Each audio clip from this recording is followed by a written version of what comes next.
Well, good evening, this is Hound Dog Steve coming to you on the 24th of March, and Macron is sending in the troops. And that is going to be our topic for this evening.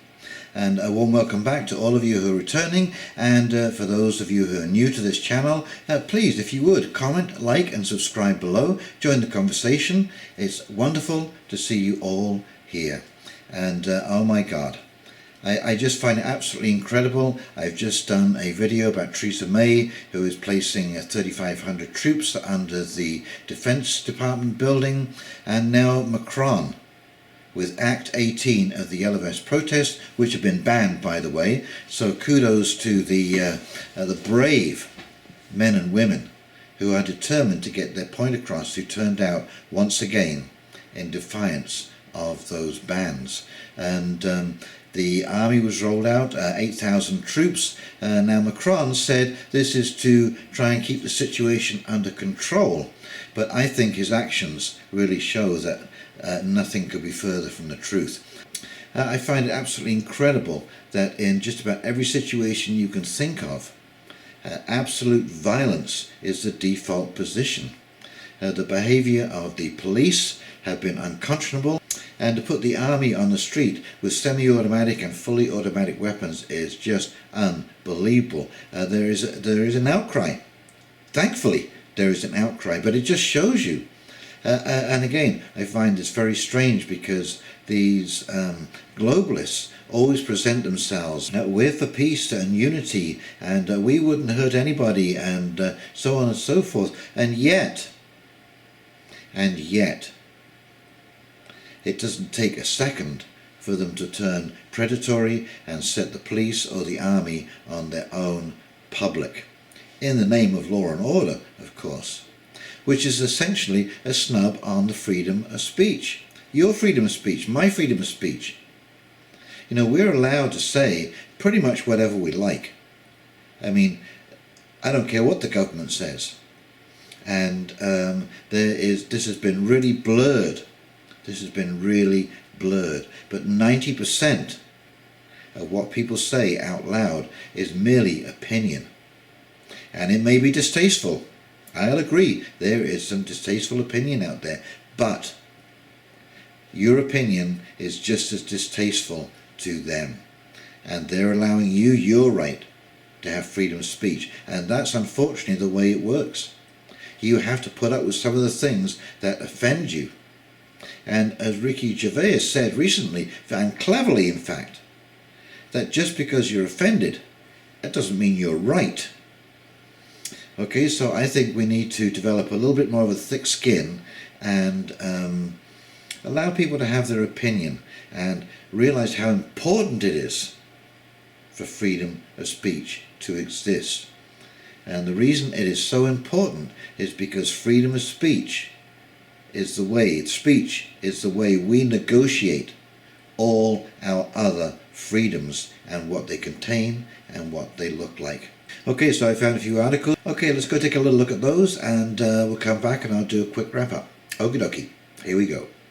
And this from RT, apart from the Champs-Élysées, Yellow Vests hold protests across France despite place bans. Yellow Vest protests continue in France for the 19th straight weekend in Paris. They have been banned from demonstrating on the Champs-Élysées, and those daring to violate the ban face fines. Following the previous violent weekend, French authorities have banned the Yellow Vests from the most popular protest locations, including the Champs-Élysées in Paris, Pays Berland Square in Bordeaux, and the Capitano in Toulouse. According to the latest official figures, the Ministry of the Interior, some 40,000 people demonstrated across France, including 5,000 in Paris.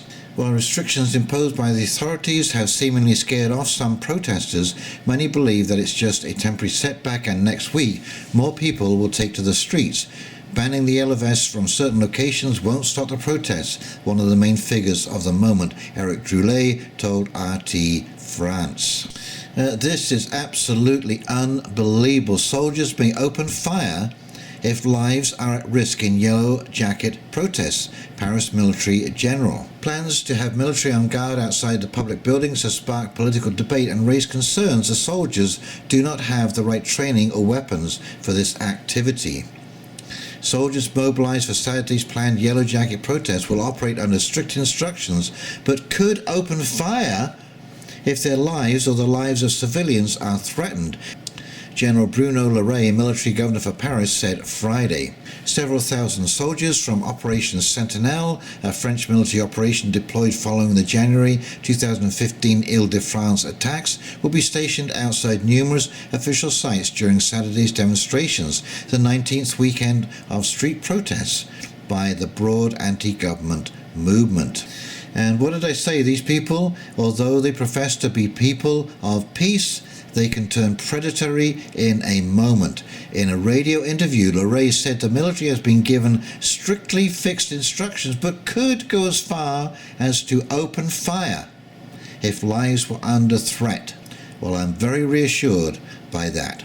Okay, this is from France 24. Sporadic clashes as Yellow Vests march to Montmartre for Act 19 of protests. And this actually is a very beautiful church. Montmartre is a very interesting place of Paris. If you're thinking of travelling there, please do take a trip up to Montmartre and see the artists and artisans. Yellow Vest protesters clashed sporadically with French police firing tear gas on Saturday during a mostly peaceful march during Paris to the Sacré-Cœur Basilica in Montmartre. Scattered Yellow Vest protesters clashed with French police firing tear gas Saturday after a peaceful march through Paris, but tougher security measures and protest bans in high-risk neighbourhoods prevented the kinds of rioting that devastated the capital a week ago. Protesters were clever in that they ensured it was more peaceful this weekend after what the government said in terms of police and army deployment. Well, you know, I think that this just goes to show that the vast majority of people are peaceful, and the people that the army kept away were the provocateurs, the anarchists, Antifa, Black Bloc, and these people who are professional protesters and go only to cause trouble. Yellow Vest protests Macron's risky plan to put army on streets.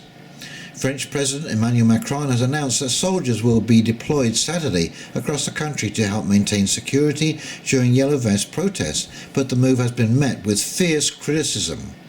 Authorities have vowed a zero-tolerance approach to this weekend's protests. Paris police have banned the protesters from a large area in the west of the city, including the famed Champs-Élysées Avenue, scene of last week's destruction by hundreds of protesters, as well as the Presidential Palace and the National Assembly.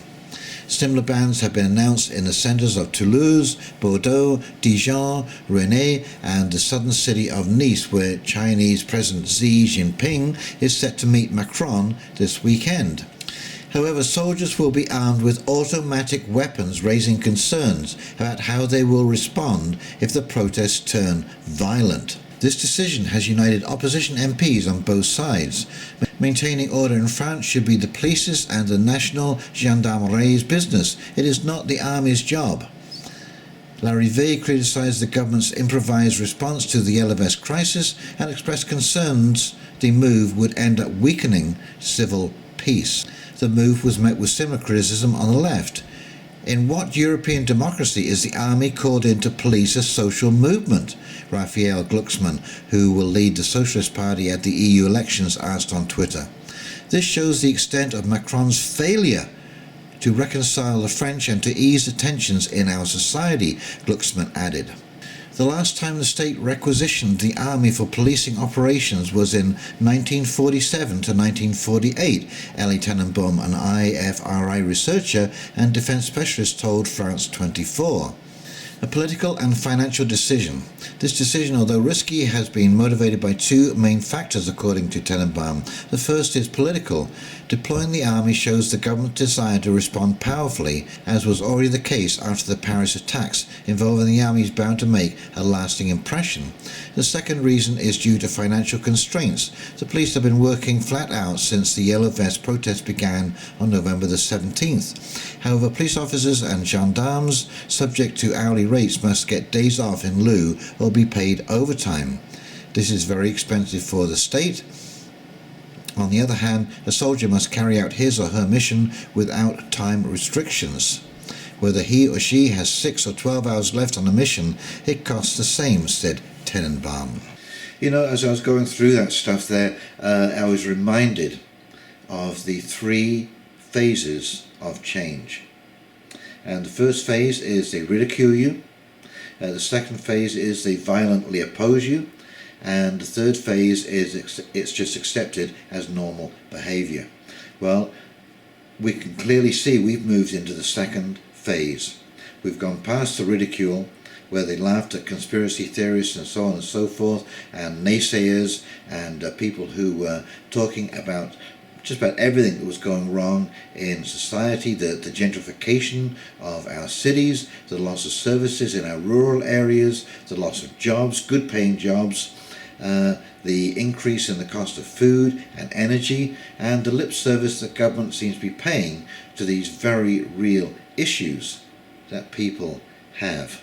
So these issues have been festering for quite a long time, and I also find it interesting that, you know, we've had the internet now for about 30 years, 35 years or so, and I'm reminded in YouTube and some of the things that are being posted there of these novellas. This was the precursor of novels that were basically going around in the 1720s in England and France.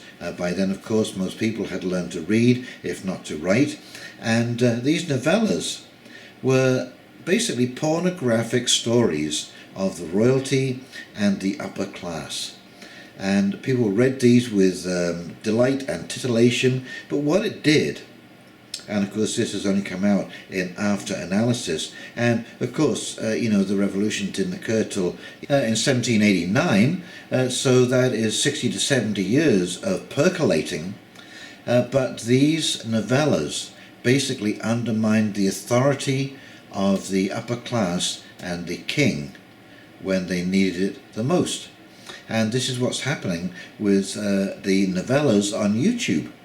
It is undermining the authority of our leaders, because we can clearly see that there are many other alternatives, many other avenues that our leaders are just not pursuing.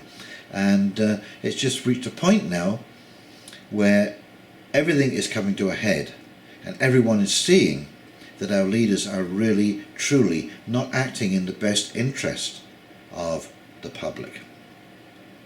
Okay, well, if you've enjoyed this video, please like, subscribe and comment below.